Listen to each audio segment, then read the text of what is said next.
hear so much about the crime and violence in Baltimore, there's an organization in the heart of Baltimore that is working tirelessly to uplift the city's youth. It's called Redesigning Minds, and it focuses on the mental health of our kids. WMER2 News' Ray Strickland shows us how they're helping them cope with their loss while also turning their pain into power. 30 kids with 30 different stories, but all of them have one thing in common. They lost someone close to them. Here at the Redesigning Minds first annual grief camp, the focus is on their mental health and letting these kids know it's okay to not be okay. Behind 11-year-old Denham Crowder's smile, that's 8K and 4K, is the struggle of coping with losing two of the most important people in his life. I lost my uncle and my grandfather.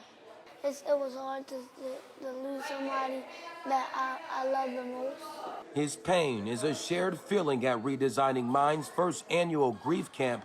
Every kid here has lost someone close to them.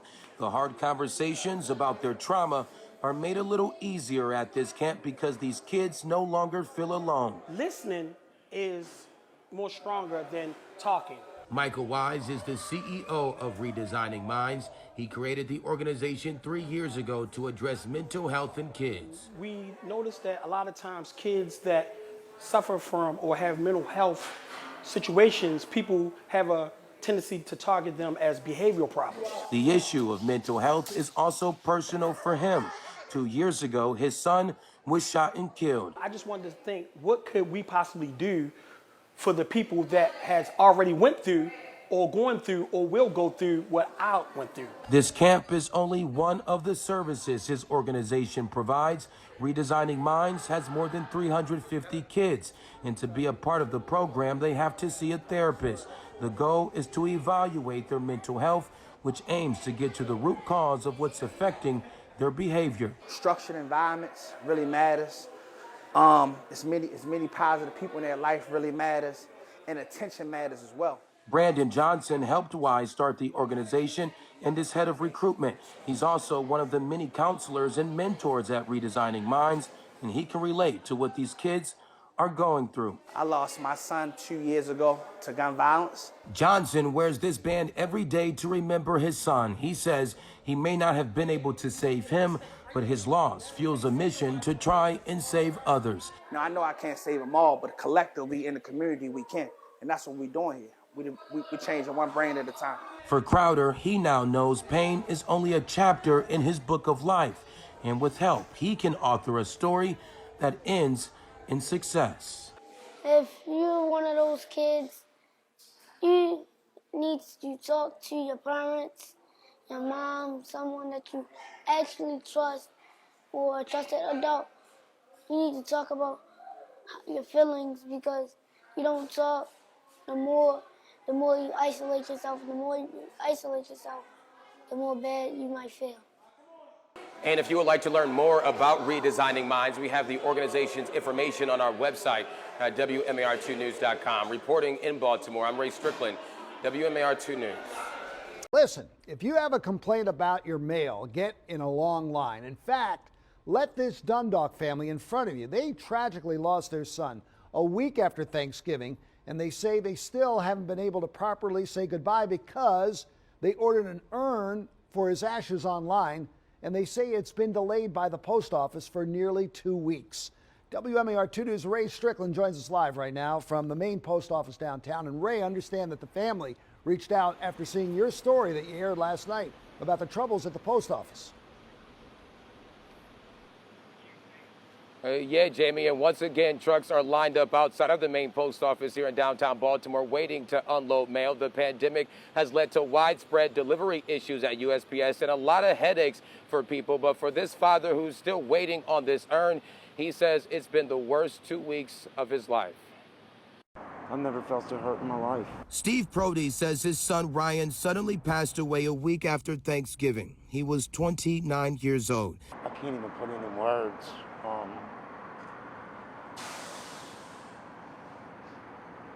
It's just hard to believe he's gone.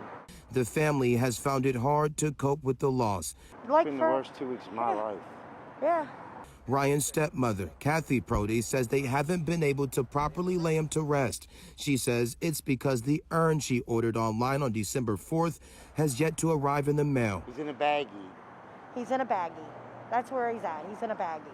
It's disheartening to know that a postal service that we rely on for our mail, you know, we can't even get our urn. We can't get an urn.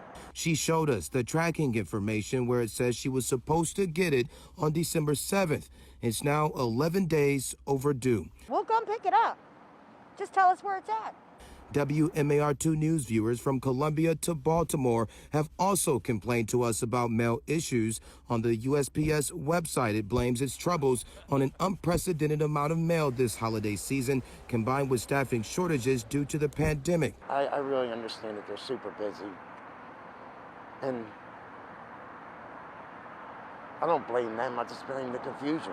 A spokesperson for USPS told me the Postal Service is hiring seasonal workers to address the delays. The family hopes it works because this wait has already been long enough. Deliver us our urn. If we had known that this was going to be an issue, we would have purchased a generic urn to get us by. And we did reach out to USPS about the family's package. A spokesperson told me they're looking into the situation. But Kathy also told me for the first time today, they got an updated delivery date, which said it should arrive tomorrow. We'll see.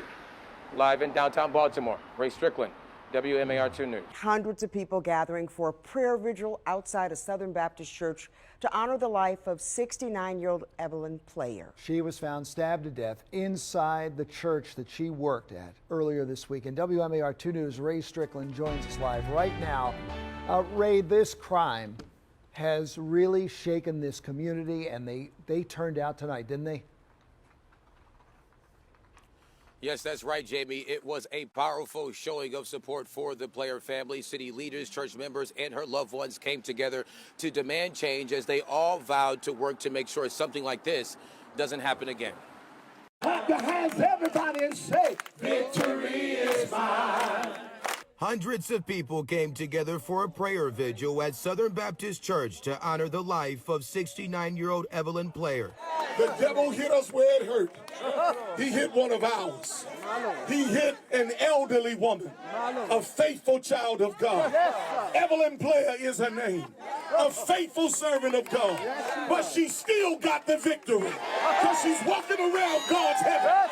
Family and friends joined by city leaders mourning the loss of Player, who was a beloved member and employee of the church. Miss Evelyn was our sister. This is our church. This is our home. And someone came in and violated our home. In the process of violating our home, they took the mother of this church. Baltimore police say Player was found stabbed to death inside of the church early Tuesday morning. Her daughter, Alethea Finch, says she was there to let contractors in who were renovating the building. So far, no arrests have been made in the case, but Baltimore police have identified a person of interest. We can't put a Band-Aid on this, but we got to prioritize our community so that sick minds cannot continue to be developed and hurt our people in heinous ways in the places where they ought to be safe. We are at a crossroad right now.